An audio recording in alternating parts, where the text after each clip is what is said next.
13 বছর বয়সী ছেলে বৈভব সূর্যবংশী তিনি কিন্তু আইপিএল নিলামে উঠেছেন।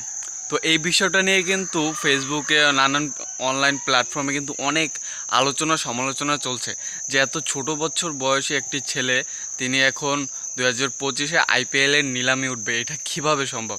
আরও কেউ কেউ তো বলতেছে যে সবচেয়ে কম বয়সী ছেলে আইপিএলে উঠছে সে হলো বৈভব সূর্যবংশী, এবং সবচেয়ে বেশি বয়সী ছেলে মানে ক্রিকেটার আইপিএলে উঠবে তিনি হলেন জেমস অ্যান্ডারসন।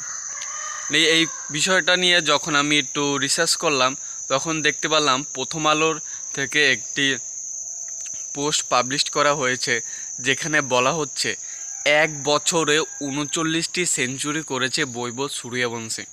মানে এটা ভাবা যায়, 1 বছরে যেই প্লেয়ারটা 49টা সেঞ্চুরি করে সেই ছেলে আইপিএল নিলামে উঠবে না, তাহলে কে উঠবে? মানে এটা হলো ইন্ডিয়ার ভবিষ্যৎ প্লেয়ার, তাকে এখন থেকে গড়ে তুলতে হবে।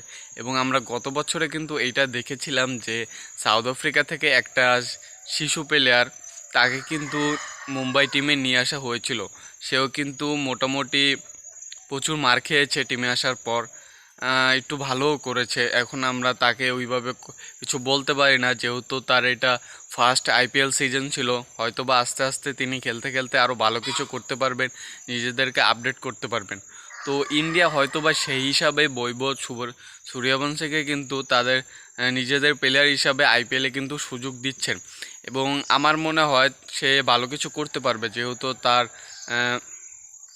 আদার ক্রিকেটে 49টা সেঞ্চুরি আছে 1 বছরে। মানে এইটা তো কোনো প্লেয়ারের স্বপ্ন। তো এত সুন্দর একটা ব্যাটসম্যানকে ইন্ডিয়া অবশ্যই ফেলে দেবে না, এবং তারা কিন্তু ট্যালেন্টটা বুঝে, এবং তার জন্য কিন্তু তাকে আইপিএলের সুযোগ দেওয়া হয়েছে। তো এই বিষয়টা নিয়ে আপনাদের কি মতামত সেটা অবশ্যই কমেন্টে জানাবেন। আশা করছি 2025 আইপিএলটা অনেক সুন্দর হবে এবং তার ক্রেজ গত আইপিএলের থেকেও আরও ভালো হবে।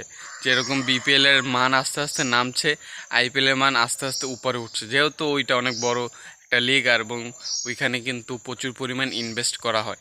তো দেখা যাক বৈভব সূর্যবংশী কত টাকায় কেনা হয় তাকে, এবং কোন টিমে যায় এবং কী পারফর্মটা করতে পারে। আল্লাহ হাফেজ।